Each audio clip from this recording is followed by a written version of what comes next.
What's up, everybody? Welcome to another episode of the Two Worlds podcast. I'm Jake, and with me, as always, is the vinyl collecting problem to my Jake. It's Casey. What's up, dude? Not much, man. I feel like there's a story to this. So, Well, I just got a couple in, and one of them doesn't work, which really sucks. So, been um, there. yeah, Did you do it on Discogs or eBay? no, Amazon actually. Oh, wow. You Yeah, should be able to get your money back, shouldn't you? we'll see. I But gotcha. I'll show them off anyway. We Yeah. got Paramore's new album, which I'm excited for. Ooh, that's fun. And then we've got a Between You and Me album, which is a band that I've been listening to a bunch lately, and that's the one that didn't work. But that's okay. More stoked for the Paramore album because I like them. I gotcha. Yeah, like it's kind of funny that you've gotten into vinyl now because back when I was heavily into it and I had this same issue, you're like, that's crazy, man. Mm-hmm. And then now you're addicted, and now I'm kind of sitting back like, I've kind of gotten over this addiction, so that's a plus. Yeah, I blame my mom, honestly. Yeah, She got into it, and then she was like, "Well, here's a Victrola, here's a Bowie album," and now it's like, "Well, I guess I'm doing this now." your mom's the basically the dealer. She's like, yeah, Yep. I'll get you a little bit of something, and then now you just keep coming back. Pretty much. All right. We can talk news. Yeah, we've got a good amount of comic talk this week, which Yeah, this is will be fun. exciting because we are, in fact, a comic book podcast. Believe it or not. So, yeah, let's jump right in. I'll start off with some movie stuff first. We've got Deadpool 3 casting news. Emma Corrin has been cast as the film's villain. I have no idea who she is. Neither do I. So, yeah, I It's interesting. remember when I first saw the news, I looked her up and I was like, yeah, I have no idea what any of this is. So, but that could be a good thing. Yeah, can't hurt anyway. Yeah, So yeah, we got since we are a comic book podcast, I'll mention this. We got a Shin Kamen Rider trailer. nice. Yeah, it looks like a lot of fun. I think it's going to be a good time. I loved the other two Shinverse movies, so you know I'm really pumped. Yeah, you think it'll live up to those other movies? Yeah, I think it's going to be so like Shin Godzilla is like very much. Oh yeah, Godzilla should be about nuclear stuff basically, and then Shin Ultraman's like, we're gonna take a bunch of stuff from Ultraman, like the original Ultraman, and just do that.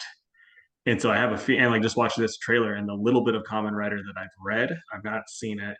The Kamen Rider that I've read, it's just like them going, yeah, we're gonna take a lot of stuff from the original Kamen Rider and update it basically. So I think it's gonna work if you're a Kamen Rider fan. I'm not really a Kamen Rider fan, but I think this could get me into it. Right. Fair enough. Okay, and then the other bit of movie news that I have, um, Kevin Feige said that the Spider-Man 4 story is done. It's just being like fully scripted right now. And also the Blade movie begins filming in about 10 weeks. So, That's odd with the Blade one, since it was like last we heard, it's like, yeah, we had 10 pages of script and the director got taken off, and then, all this other nonsense. So it's like, well, at least I guess hope it's on, a better track now. well, here's what I'm curious about. I want to know just how tied into the rest of it Blade is, because several writers could have had like a lot of a script done for a Blade movie. I mean, Blade has been talked about for like 10 years now, you know what I mean, about a new Yeah. movie. So it's like maybe a couple people had something together and it just needed minor tweaks to fit whatever vision Feige Yeah. has. So that new Godzilla movie that's going to be coming out next year on Godzilla Day, it's been reported that even though like I don't remember the copyright name, but it's like Godzilla World, I think, or something like that.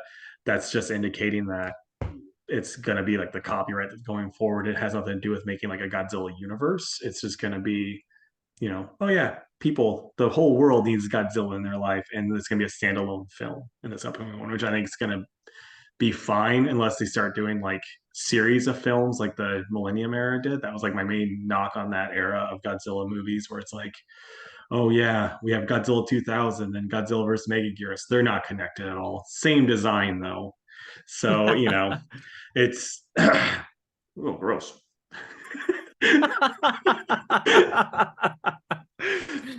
But yeah, so I think it should be pretty cool. And if you guys aren't watching on YouTube, you should. That was nasty. Yeah, you just missed Casey's spit all over himself. um, okay, so well, hold on. You do your gun thing first, and then we'll switch Okay. directions. So James Gunn confirmed we are getting casting news in the next 6 months. Can't wait to hear all about Creature Commandos, and then also another thing that he talked about, which it's like weird. I think James Gunn's just a liar when it comes to Twitter people because he's trying to say stuff that will make people happy. But he was talking about he's like, yeah, Superman Legacy's been in the because they're like someone mentioned that Superman Legacy is getting fast tracked, and he's like, actually, it's not. It's been in the works since for the last 6 months. And it's like, but you said that you were like they brought Henry Cavill back 4 months ago, and then you were like, "Ah, we're getting rid of Henry Cavill because he doesn't fit what I want to do now that I'm head of DC. He doesn't fit my vision with this Superman movie that I just announced that I'm working on." So something doesn't add up in your time frame. So I think you're just full of crap. Like that's what it boils down to. I'm sure that he just whatever Superman movie he's doing, which I guess is called Legacy, is just something he's had the idea for a while. So therefore, he's saying it's been in the works, even though nobody but him knew that. You know what I mean? Yeah, I can see that too. Um, all right. So now we can actually talk about comic books. We got some the May solicitations came out, and I saw the Marvel ones first and reported on those, and then you saw the DC ones and reported on those. So, but before we get into specifics, Marvel, and this just kind of made me roll my eyes a little bit. Marvel promises a moment as shocking as Gwen Stacy's death coming out this May.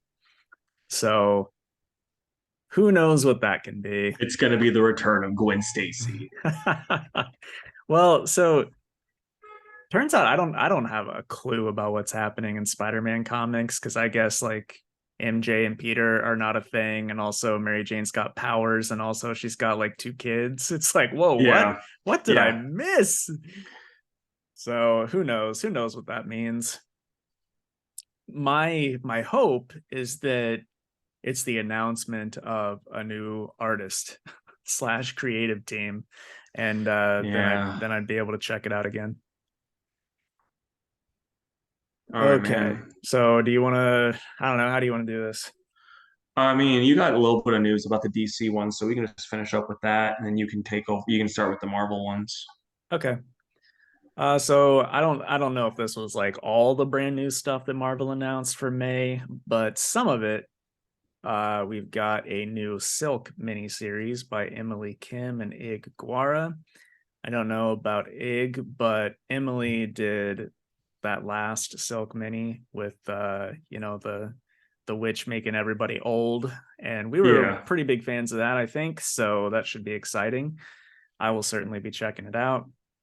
Um, then we've got a new Lando series by Stephanie Phillips and Alvaro Lopez, where Lando and Chewie are working for Jabba the Hutt to reclaim Han. So it's one of those where it takes place, right before Return of the Jedi. So, yeah, I I think that's a neat idea, but it's like in the end we know what happens. So Mm-hmm. I think this is just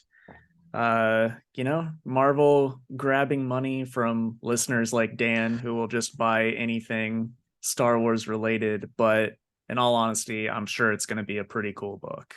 Now, I'm just curious though, is there something set up that Marvel can't make comic books between um Jedi and Force Awakens, because like that's what I would like to know more about is what happened there.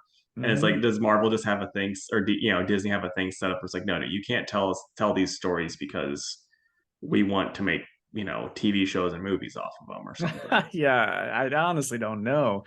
There's so much that we want to know, you know? Yeah, Like we didn't see Luke for so long, or Han and Leia, so I don't know. And maybe they have and we just haven't been paying attention, but yeah, that could very well be, especially for me.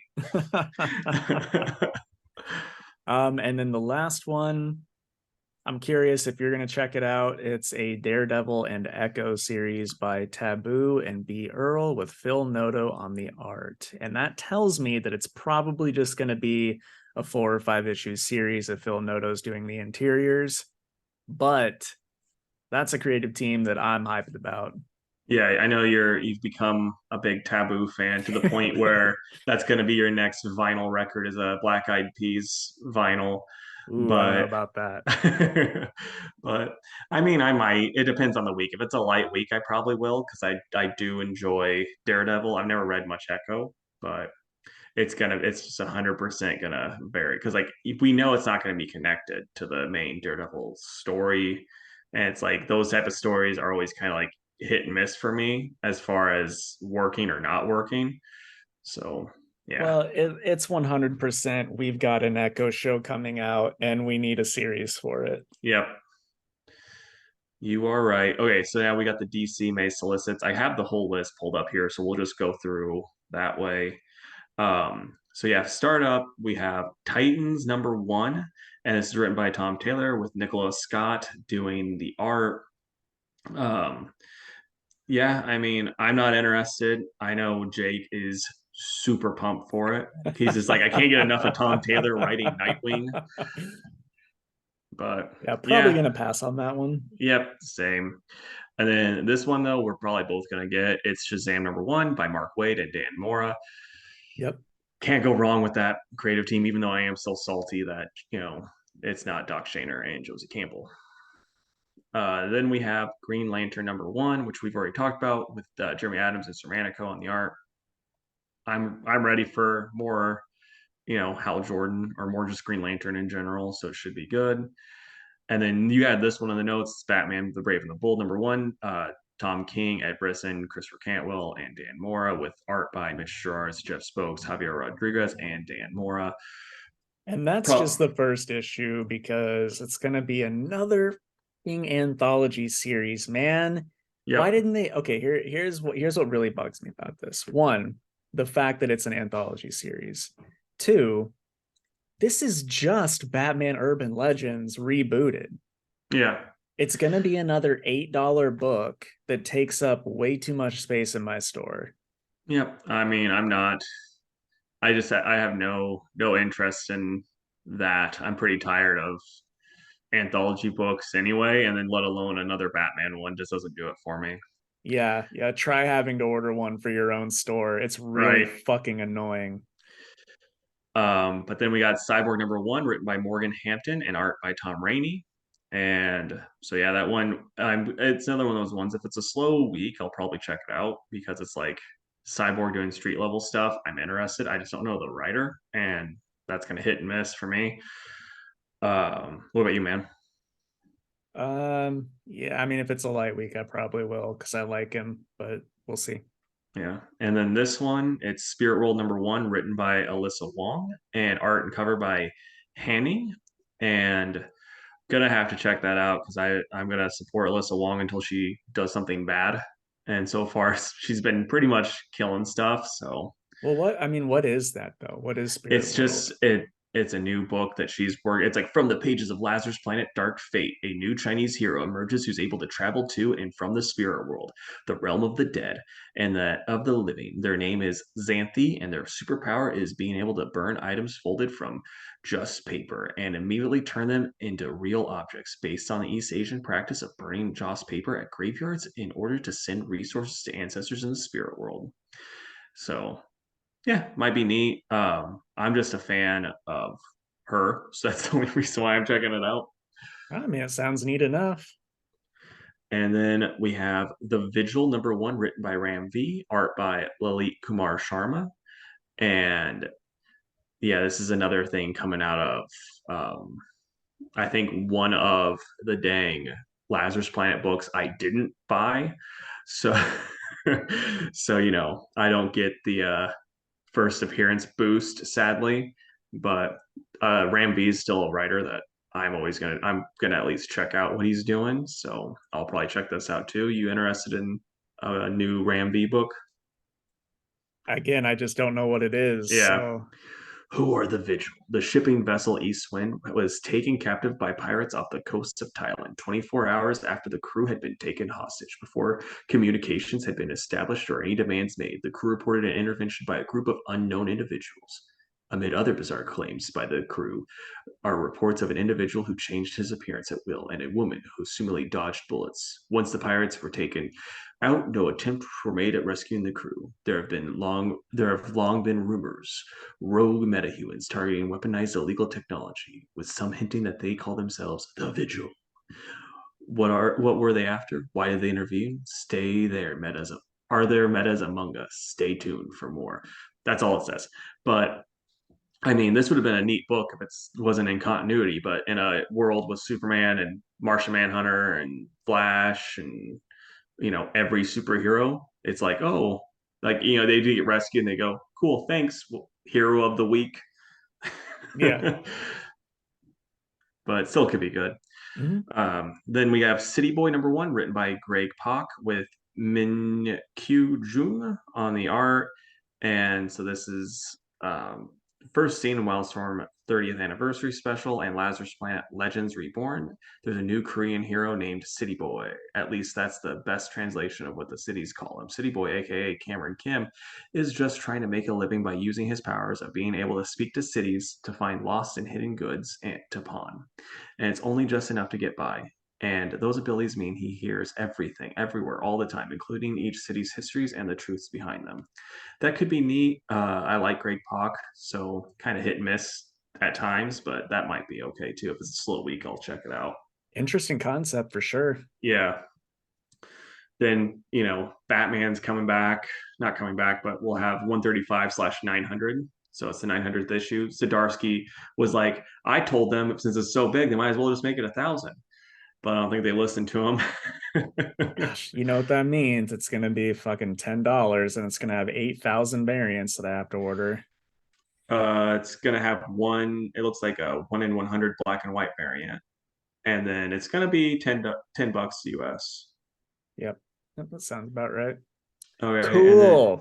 Thanks. I hope someone emails you like, can I get the 1 in 100 variant? I'll pay $11 for it. Wow. Pretty good bargain. Yeah, and then we got the Power Girl specials, written by Leah Williams, art and cover by Margaret Savage. So yeah, more Power Girl stuff. Then Green Arrow 2 is going to be coming out, and that's by Williamson with oh, can't see the thing. Sean Izaxi, and then we get more Nightwing by Jake's favorite Tom Taylor and Travis Moore on the art. Then the Superman 4 will be coming out too. That's crazy. Yeah, Superman 4 is coming out too.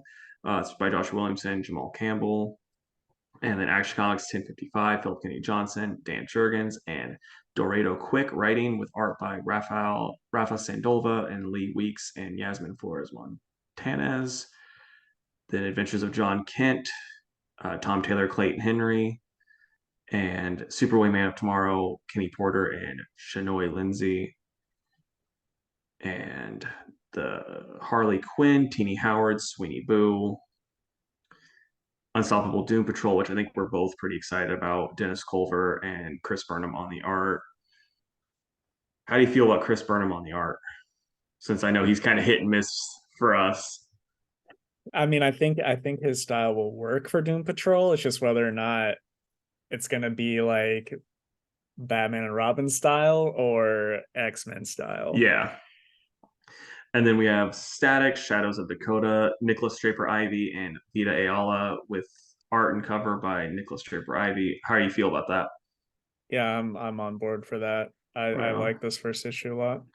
Then we have the new talent showcase, the Milestone Initiative, and it's going to be written and drawn by various people. You gonna check that out since you're a Milestone boy? I will. And also I'm proud of DC for bringing back new talent showcase. It's been a while since we It's been had a one of those. while. All right, and then Batman White Knight presents Generation Joker by Sean Murphy and written by Katina Collins and Clay McCormick. That's one of those like the all the White Knight stuff I never got into. So like any of this stuff, I'm just like, oh, okay, cool. I guess people like it. People do like it. Yeah, And Sean Murphy's a ridiculous artist. So yeah. Then Peacemaker Tries Hard by Kyle Starks and Steve Pugh on the art. You gonna check out a Peacemaker book? no, no, Yeah, I'm not. I think that I think it'll do okay sales wise, but it's one of those things where I still haven't watched the show and I just don't care. yeah. I feel ya. And then Suicide Squad, Kill Arkham Asylum by John Layman and art by Jesus Hervas. I I know you're might, gonna check that yeah, I'm out. checking that out. I love Layman, so that should be good. Dude, I don't This think he's correct me if I'm wrong. I don't think he's written for DC since the New 52. if he has, it might have been like a one-off in like one of those books where it's like 50 different writers. But I Yeah. think you're right. And then the Salmon Universe, Nightmare Country, The Glass House #2 by James Tynan and art by Lissandro S. Theron. I don't understand how James Tynan can write for this if he's supposed to have a Substack exclusive thing going. Like, I don't know how that contract works at all, but Me glad he's neither. back. Wish he was doing something different because I'm not checking that out. Yeah. Then we got Batman and Joker, The Deadly Duo #7. Um, the Sandman Morpheus Helm Masterpiece Edition for only $500 US. It's 2,872 pages, hardcover. Yeah, I mean, it's going to be, I think, the whole thing, maybe. So, That's still too much. yeah, it's the Sandman issues 1 through 75.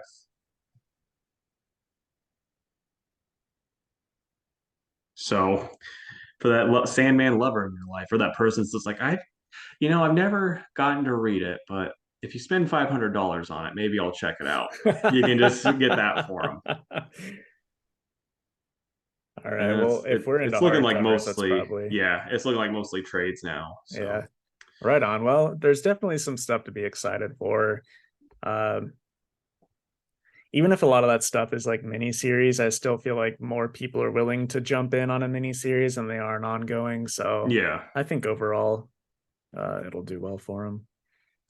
I'm curious. Is I think I hate saying this, but I think the Vigil is going to be the only one that sticks around because I feel like the other two probably will get dropped pretty quick because DC, they're like just trying to find out what works, and I just don't think the others are Hey, going to. City Boy could be the next Court of Owls. You never know. I mean, you're right. I don't know, but I'm just saying if we were to, place some bets on it, it's Yeah. not the best. All right. That's it for comic news. You guys should let us know what you're excited for. Do any of those sound cool to you? And if so, which ones? But now we're going to take our ad break and we'll be back to review some comics. So we'll be right back. All right, man. Anything before the old Mad Lib? Not really. You celebrating President's Day the way you're supposed to? How were you supposed to? Yeah, I don't know. I mean, you get some dollar bills, you get some Sam Adams ale. I know he wasn't president, but his brother was. Man, that sounds like a pretty Um, wild celebration. yeah, yeah. I'm trying to think of what you can do. Like, Chop down a cherry tree, chop down a cherry tree. tell no lies. Yeah, tell no lies. I don't know, go to the Mount Rushmore. Yeah. Um, Take credit for a bunch of inventions that you definitely couldn't have invented all of them by yourself. Which one was that? Thomas Jefferson. Oh, okay. I was thinking like I was like Thomas Edison wasn't a president, you dummy. Just because they both have the first name Thomas Casey doesn't Well, mean they anything. also stole a bunch of credit for inventions. Yeah, well, you know, what can you Like, do? smoke a cigar You could.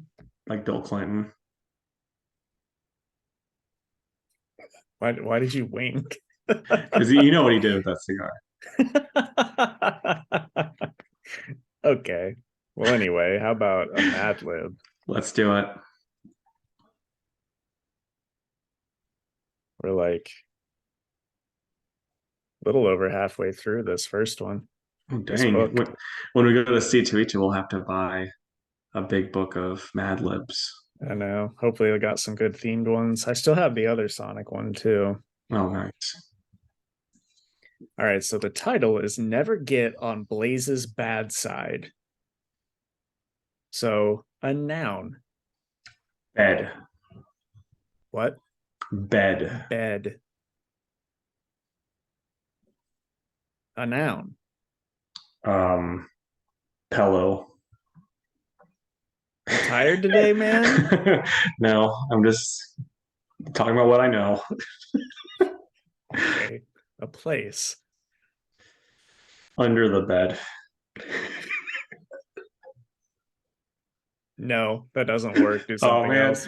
Um, Jake's house.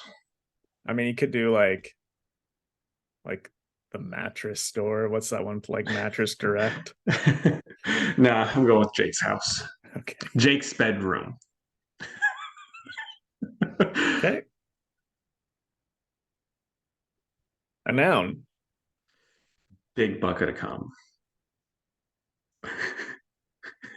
Weird thing to find in my bedroom, but okay. Pretty normal. Come on.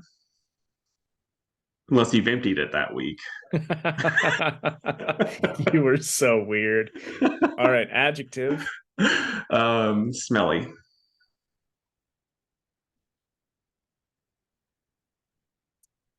Part of the body. I'm gonna go belly button. That is way more tame than I thought. I know. Should have gone with cooter. All right. A silly word. Cooter. Cooter? Yes. Okay. Adjective. um, Floppy.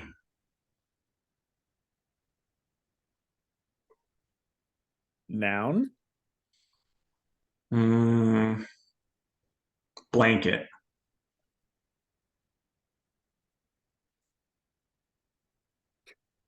A number. 69. Literally every fucking time. No, it's too funny. It's just a running gag now, man. Part of the body. Schlong. Yeah, there it is. Noun. Like an old like a towel that you would have found in your room when you were 16, like just old and just like all the way crusty. Like you could break it if you hit it with a sledgehammer.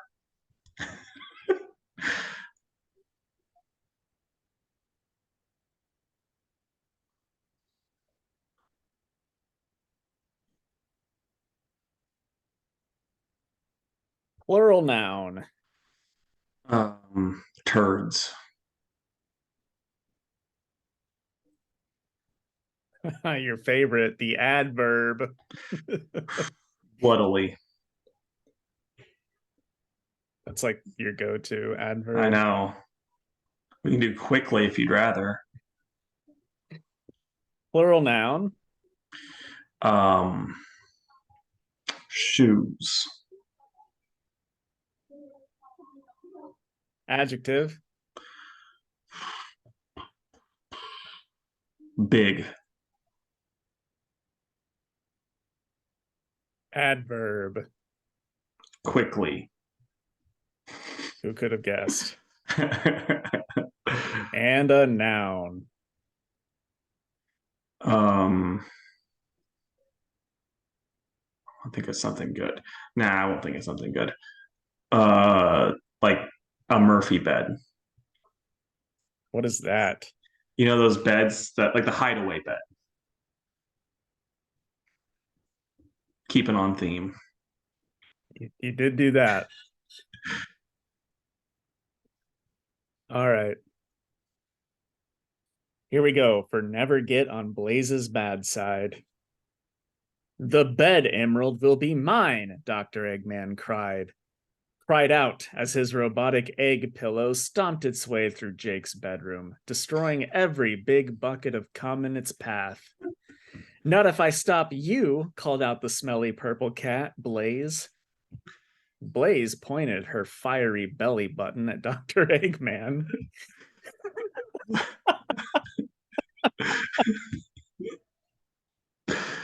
Fiery belly button at Dr. Eggman, who laughed loud, Hooter! Then his floppy robot transformed into a giant blanket with 69 spinning blades on the end of its metallic schlong.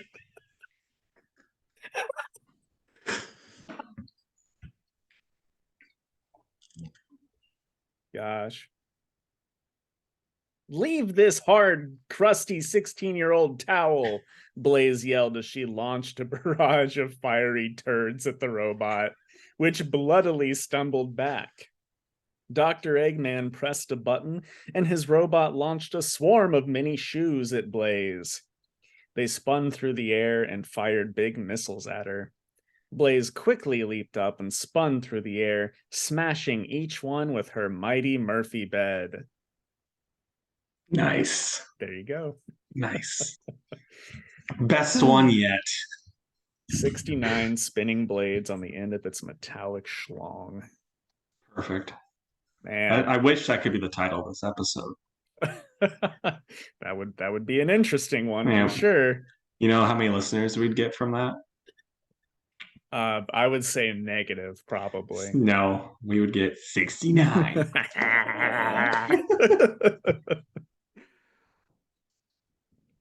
All right. Welcome back, folks. Casey and I have a little chat about what did we talk about before the Mad Lib? President's Day. President's Day. How Casey and I think you should celebrate President's Day. All the various fun activities that are involved with that. You know, what could be dumb about any of that, right? You have to check out for yourself over on our YouTube channel. That's Two Worlds Podcast on YouTube. Yeah, and if you'd rather, you know, like 3 of the, dead presidents that we have come to your house and haunt you for the rest of your life, don't listen to it on YouTube and don't leave a comment. But it's going to be like Millard Fillmore. Who wants to have that boring ass president haunt you? Gosh. Like he's so boring that our public school system never even taught us about him. We just know that we have a president named Millard. Which is just like the oldest old man name of all time. Even George Washington, who's older than him, is like, damn, that's an old man. Yeah, for real.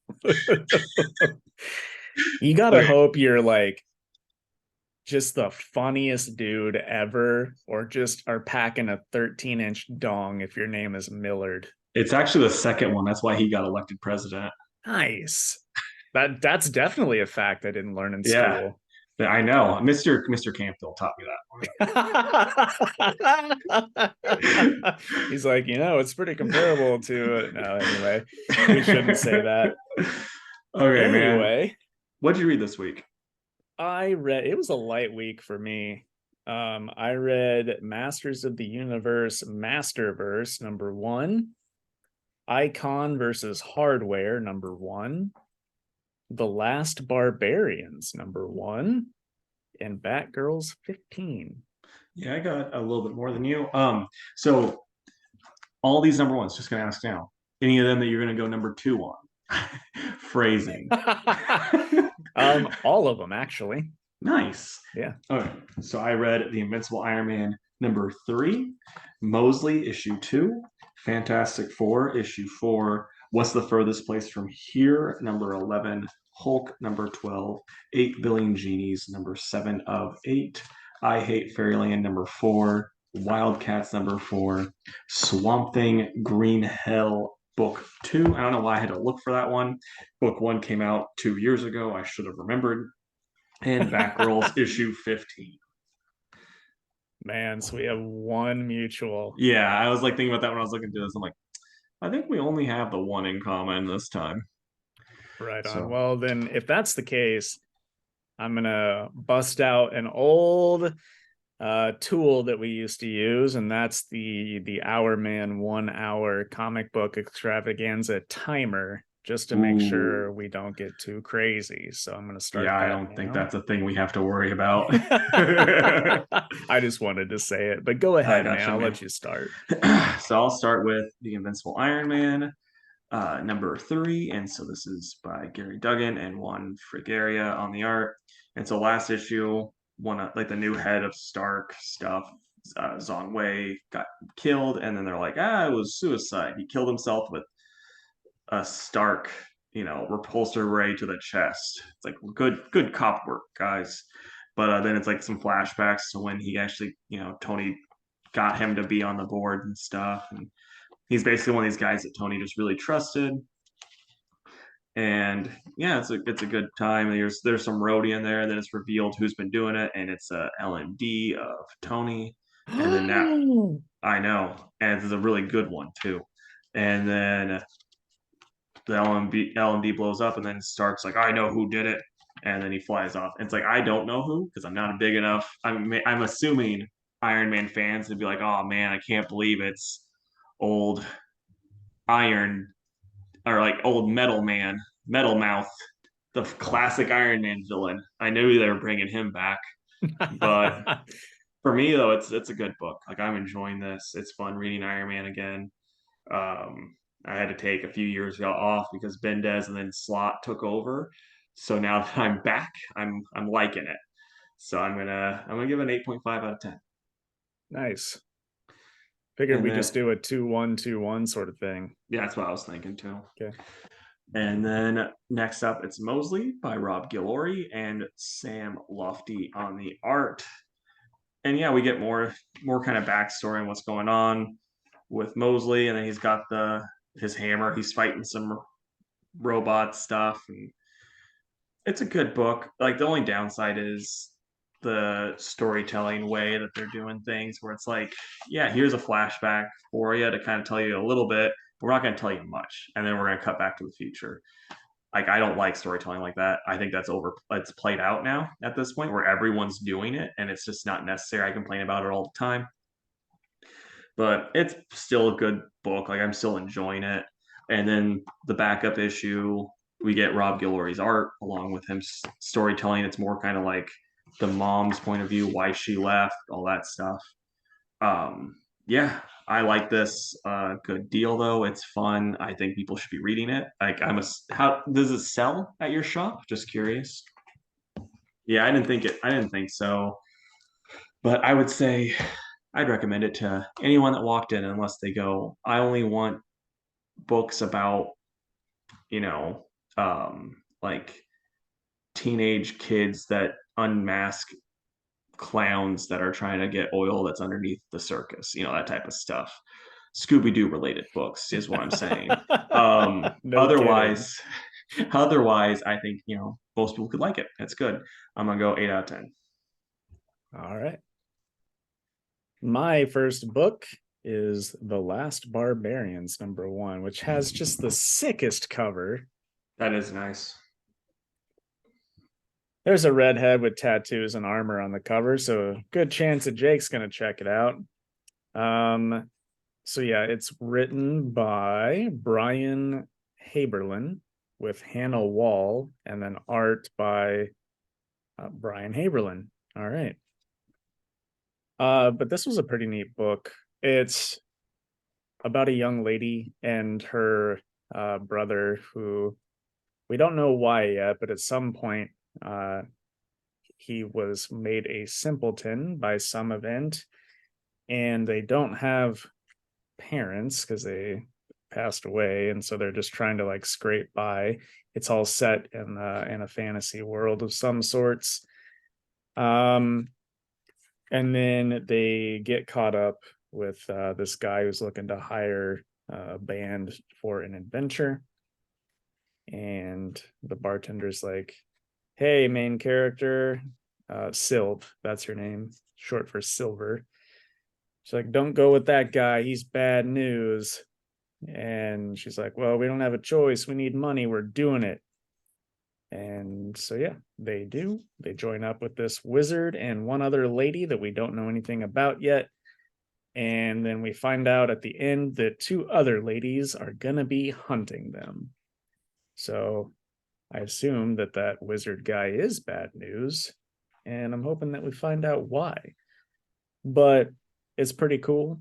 It's a solid first issue. The art is pretty neat. The art almost looks animated a bit, Oh yeah, I see what but you're saying. it's good. Um, so yeah. Plus, there's like this cute little creature that's throughout most of it, and I don't know, he's pretty cool looking. Yeah.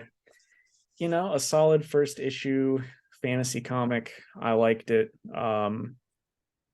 Yeah, gonna give it probably like an 8.5.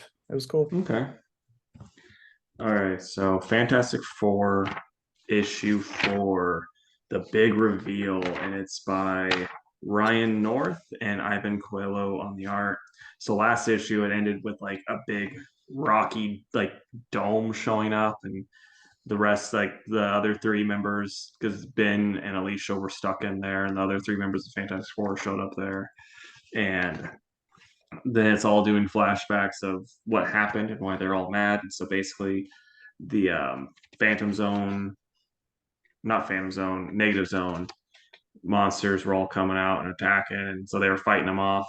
And Reed came up with this plan to get rid of them, and he got rid of all of them, teleported them all like away, but he also teleported like the kids and a bunch of people that are like in parent like that are all in the city block. So like this amount of people in New York were all teleported away, but they're teleported for a year.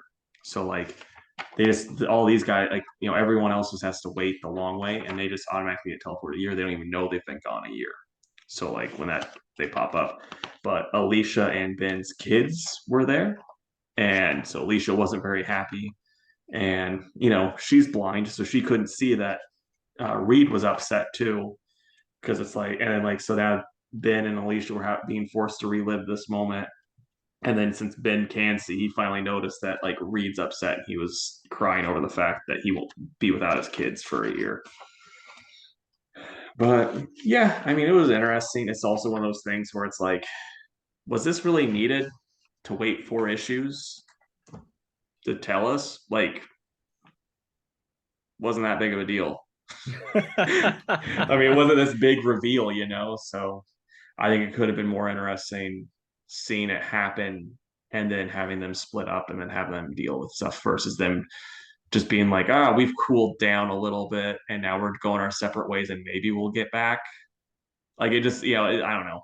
It just did. This big reveal was kind of small in my opinion, so wasn't super hot on it.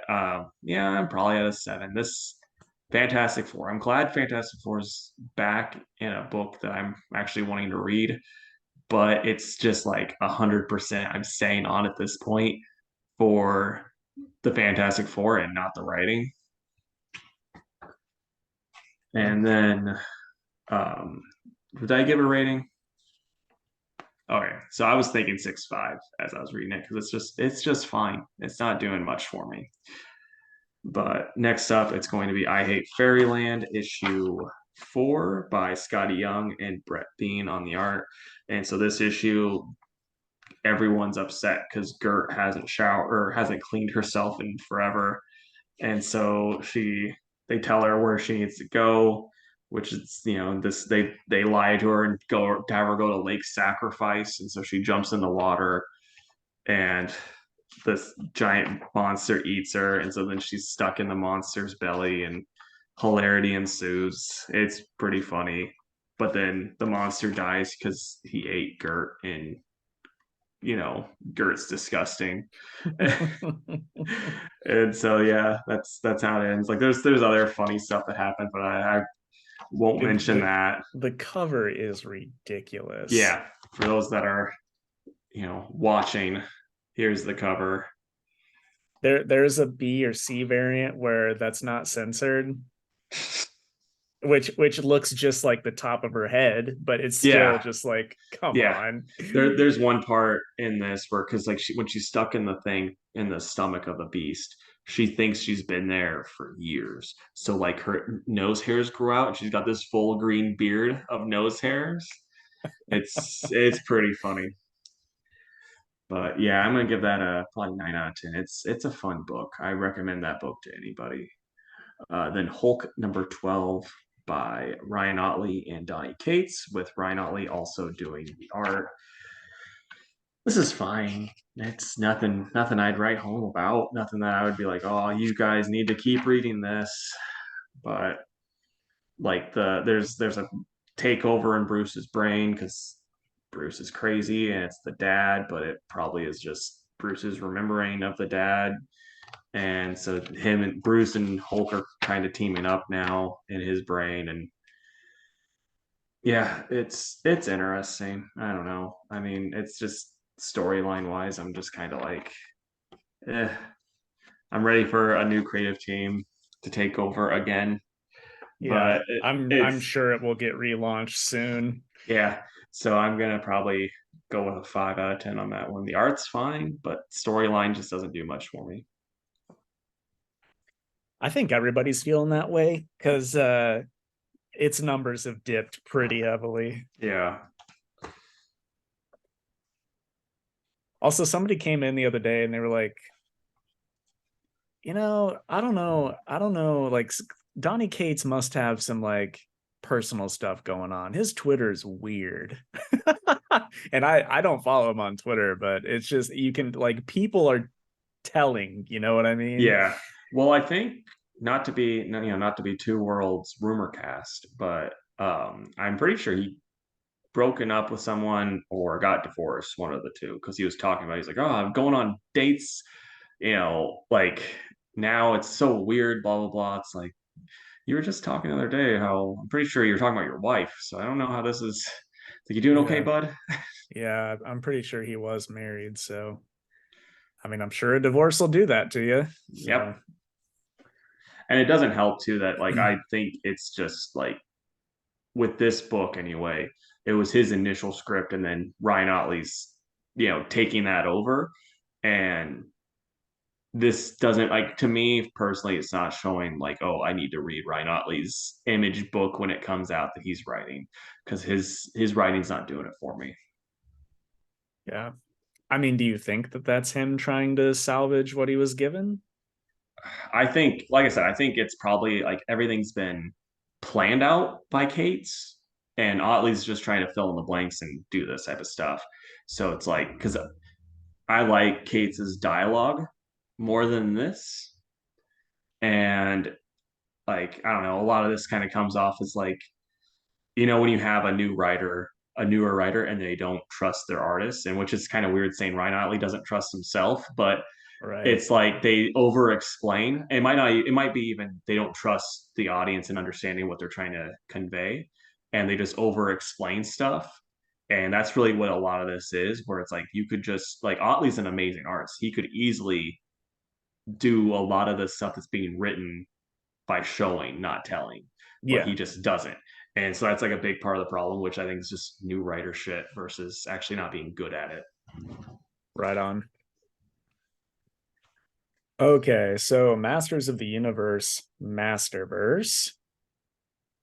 And so it's like a an anthology, really. But like Your the over favorite? I know, the over it wasn't as bad here. The overall script is by Tim Seeley, and then he had art by Eddie Nunez, Kelly Jones, and Sergio Aragones. So I basically there's like this.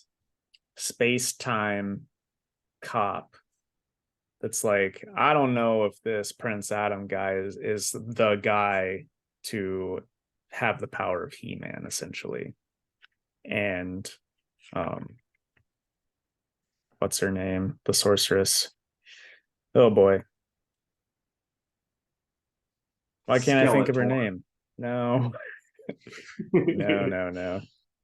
She-Ra. Tila Na. Mm, Tila Na. that was close. She's like, okay, well, I'll like you sit here and look, I'm gonna open up this portal into different universes, and you can see that all the Prince Adams always end up being like the hero and is worthy of being He-Man. So then it's just like a couple of short stories about various universes He-Mans, and some of them are pretty cool. The one that I didn't like is the one that Aragonis did the art for, just because I do not really like his art that much. Um, I realize that Gru has like a pretty big following, but that it's just not for me. Mm-hmm. Um, Plus, it's like here's Aragonis, but that is following up this,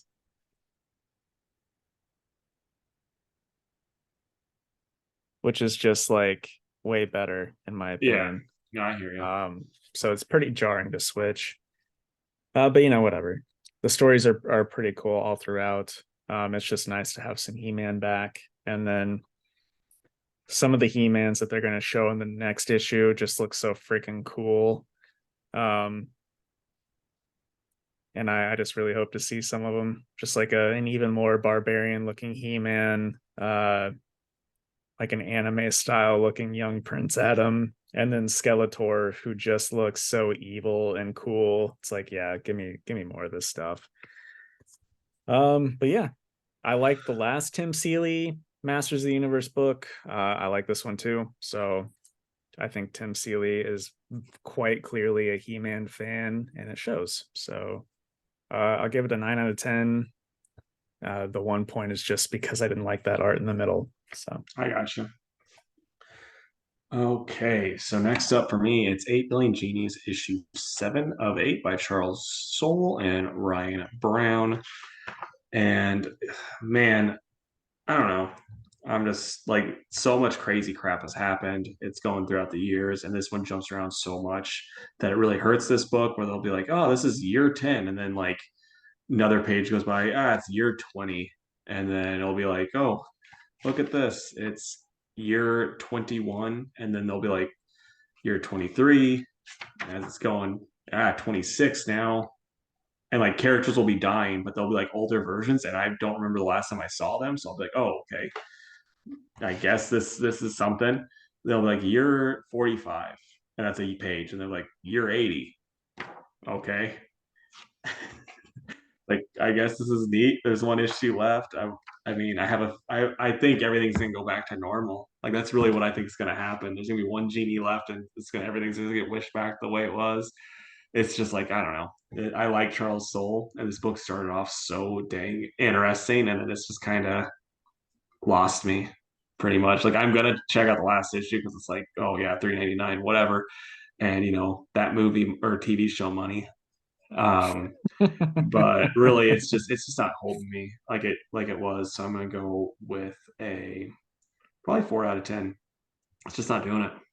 do you think, like, should it have been less issues, or is there something else to it? I think either like less issues and less jumping around, and then also just less wait time between issues too. Like, you're doing this stuff where you have this whole cast of characters, and you keep introducing more characters, and then you also take like there's been times where I think it's been like 4 or 5 months in between issues. And like that hurts a lot, especially for an image book where you're not, it's not like it's Superman running around. It's like, oh yeah, here's this random character we met in the bar at one time running around. So Yeah, yeah. right on. And then I have Wildcats #4 by Matthew Rosenberg, and I'm trying to find the art. Um, but This book's really good. I'm loving it. It's by an art by Steven Segovia. Art's really good. So yeah, last issue, old Grifter got left on a in a war zone, and he's fighting people, being a being Grifter, and lots of fun stuff happens. I really do think people should be reading this book. I think Jake should be reading this book. I love it. I'm not gonna go too much into it because there's just a lot, like lots of stuff, lots of fun. Grifter being Grifter, the rest of the crew trying to do their thing. I mean, if I knew anyone other than Grifter, man, but it's like a whole new team to get invested in. I mean, it's pretty much a Grifter book. Like Zealot and Fairchild are kind of like bigger in it, but like the other characters in this, there's not much going on. It's mostly Grifter, and Rosenberg writes Grifter very well. So yeah, I'm gonna go with a 9 out of 10 on that. Okay. So we've got Icon versus Hardware, number 1. And trying to find the creative team. It must be at the end. It's written by Reginald Hudland and Leon Chills, with art by Dennis Cowan and Yasmin Flores Montanez. And this was actually a lot cooler than I thought it was going to be. I thought it was just going to be here's Icon versus Hardware and just a big dumb action book. But anyway, we get some moments of Rocket after Icon sent her away to this like prestigious school in Switzerland, and it's just like her and her roommate dealing with like a bunch of mean girls, but it's nice to see Rocket put them all in their place. But it's clear that Icon was just doing it to show her more about like the class system, um, which is always interesting to see. And then a good chunk of the book is Hardware. He fits his suit with time travel capabilities. And like at first, he goes back in time to see why his dad really left them because he didn't know before, and made it so that his dad didn't leave when he was a kid, which obviously changes big things. And then he tries to change the Big Bang happening with all the riot gas from the first season, and that doesn't get fixed, but it puts himself as the leader of the Alpha Corporation, which is a massive change. And that's when Icon shows up at the end and says, Curtis, we need to talk. So I'm guessing Icon somehow, because he is just so overpowered, he knows that time was changed or something. I don't know. I guess we'll find out. But Yeah, it was a really cool book, though, man. Really, really cool. Plus, the cover's pretty neat too. yeah. I've even seen that cover everywhere. It looks pretty awesome. Yeah. So I like it a lot. I'm looking forward to the rest of the miniseries, and give it a 9 out of 10. Nice, man. I'm glad you're liking it. I will say the only downside to that cover is it doesn't show the red enough, and like it almost looks like Hardware is fighting with John Stewart, and I'm like, that's like where my brain always goes every time I see it. Yeah, I can see that for sure now that you mentioned it. Okay, so next up, it's What's the Furthest Place from Here by um, Tyler Boss and Matthew Rosenberg. And Boss, is doing the art in it also. And this is fun. It's showing old dude, and he's one of the guys that's from the main group and what he's doing to survive now. And love this, love this book. It's just a good time and really funny, really clever. Rosenberg's really good. We see some adults, which is the first time we've seen adults in this book, which is weird. Are And they all a bunch of hipsters too? no, no. But then, see a old girl and whatnot. And yeah, I like this book a whole lot. And it's weird, and I just would recommend it to about anybody. I'm gonna go 9.5 out of 10. Pick of the week? Nope. So Wow. Next up, it's Swamp Thing Green Hell by Jeff Lemire and Doug Mankey. And this is the pick of the week. So it's just like what Swamp Thing was doing, and then he gets brought back by Constantine. Swamp Thing's not happy, and they're like basically he's like, oh yeah, you're bound. Constantine's like, yeah, you're bound to this place now, and he can't. Swamp Thing was with his family. He had a daughter and everything, and so now he's not happy about that. And he goes and he fights the evil green icon that was left over and beats them. But then the Parliament of the Greens is like, hey, we're cutting you off now from this body, like if or from our power. So if you die, you're dead. And so then, yeah, the other parliaments, the red, the gray, and the green are all like, you know what? Let's just like combine all of our stuff together and make a new bunch of new champions from the ocean to send towards them, and it's just nightmare fuel. Dang.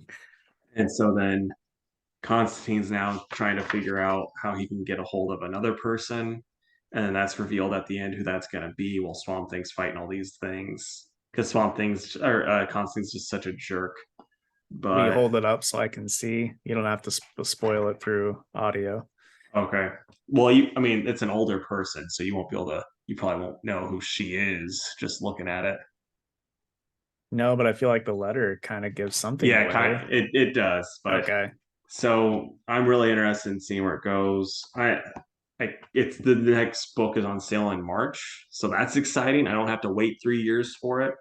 So yeah, I love this. It was worth the wait. I'm giving that a 10 out of 10. Man, I bet if I had to guess, Preston, who his like two favorite characters are Swamp Thing and Constantine, this is probably like a dream I book didn't for him. I didn't think Preston liked Constantine. I thought he liked Constantine. Nice. It's hilarious that you remember that because we give him shit about it on like a weekly basis. Oh, that's great. All All right, right, man. so Batgirls. Yep. All right, we got Batgirls 15 by Becky Cloonan, Michael W. Conrad, and I believe Steve Googe is the name. No, Neil Googe on the art. I hope like Neil Googe's friends call him the Googe because that's just too The much of a Googe. it's too perfect of a name not to. Yeah. I personally loved this issue. What about you? Same. I mean, what I think it's the past like 3 issues. I've just loved this book. It's been really, really good. I think they're doing a lot better job now that they're kind of focusing on one thing. Like early on with this series, they were kind of trying to do like 4 things at once. And now they're kind of taking it back to being like, one thing at a time here. And it's working so much better. Yeah. And this is super good. Yeah. What did you think about Clue Master? Because you're the Steph head in this group. What did you think of the Clue Master and Stephanie interactions and all that stuff? Kind of fleshing him out a little bit more, showing how he's back and all that stuff. Yeah, I liked it, but I really like Steph talking to him, like how she talks to him. Because in the 90s Robin series, like when she talks about Clue Master, it's clear that she doesn't want to bring any of it up. And then Yeah, this is like a 25-year payoff for that, yeah, right? I gotcha. So it's pretty cool if you've read that series. The only thing, it's like, okay, this is spoilers for Batgirls. Um, so skip ahead like a minute, but she actually dies in this for one Yeah, page. We know, and they said, well, what if she's crazy? And it's like, well, that's only if they've been dead for a while. Is it though? Because we really haven't seen it this fast. So I'm curious if it is actually going to mess with Steph and to what degree. well, and it's also the Lazarus, like it's that artificial stuff. So we'll see how it plays out later on too.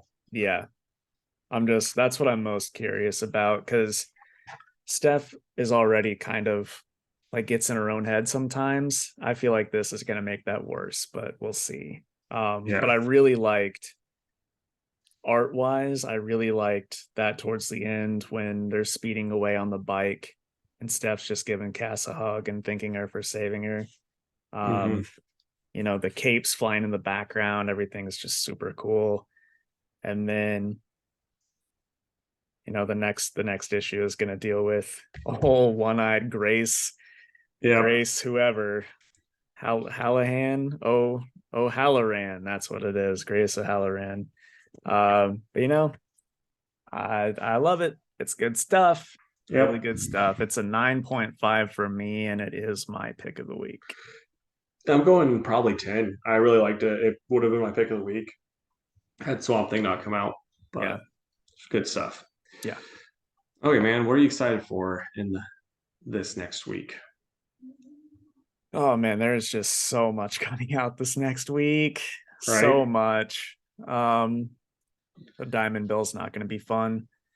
I'm gonna say Wonder Woman, uh, The Witcher, and I'm gonna say Godfell. I got that mostly just for me, but it's another fantasy small Yeah. press book, so we'll see. Okay, so I'm gonna go Superman Space Age, Superman because we got Williamson now, and then Saga. It's gonna be pretty basic. Like Flash is also there and She-Hulk too. So Yeah, I tried not to make everything what I would normally pick because yeah, gosh, Thor's coming out, World's Finest is coming out, like you said, Saga, She-Hulk. So it's gonna be a stacked week. yeah, for But at sure. least there's gonna be more stuff that we both mutually read than this Yeah. week. Okay, so Fantastic Four time. Give me four characters you want to see in the James Gunn 10-year plan. Before Warner Brothers goes bankrupt. Sure. So the first one that came to mind is Wonder Woman, because she's nowhere to be found. Yep. And also Henry Cavill's Superman, because I feel like that's now its own character. I don't think that's good. I think that one's very unlikely. I know. Um, and then the two that I'm not making fun of. The first one is Plastic Man, because I think that could actually work in this plan. And then Big Barda, because if we don't get Wonder Woman, maybe he'll throw in the obscure Big Barda. She'll be in the next Suicide Squad and get killed. Probably. So I'm gonna go with for me. Um, I'll say Captain Carrot and the Zoo Crew, but old school Captain Carrot, not this new all white Captain Carrot. And then I'll say I think of some fun ones. Like I mean, if I'm being honest, if I had a fastback, just just fastback, not even Captain Carrot, I'd be all about that. But let's go with just a Doomsday series. I love me some Doomsday. If you kill Superman, you're my favorite. Uh, Bane starring Batista as every character. And then Elongated Man. I'll go with the other stretchy boy. Elastic Man, yeah. Yeah. All right. And that brings us to the end of the episode. So, closing plugs, if you would, please go to facebook.com/2worldspodcast and give the page a like. You can also follow us on Twitter at @2_worlds_PC Nothing came out that time. and on Instagram at 2worldspod. You can email us at 2worldspodcast@gmail.com, and please subscribe to our YouTube channel. That's 2worldspodcast on YouTube. Also, I wanted to point out, for those that don't look for it, Casey includes almost every episode now a poll, like a question that's I think exclusive to Spotify. Yeah. But So, the downside was this last week it didn't post on my Spotify, so I couldn't even vote in it myself. okay. Well, look for it anyways in case it does post, because they're usually pretty funny, and it takes 2 seconds. All right. Well, we would love to stay in chat, but I don't know. I don't really have a good ending for this. I need to return Casey because he's a faulty record and hopefully get one that works better. So we'll see you next week. Bye guys. So are we having like a guest next time that I'm not going to be on? Time will tell. Okay, bye guys.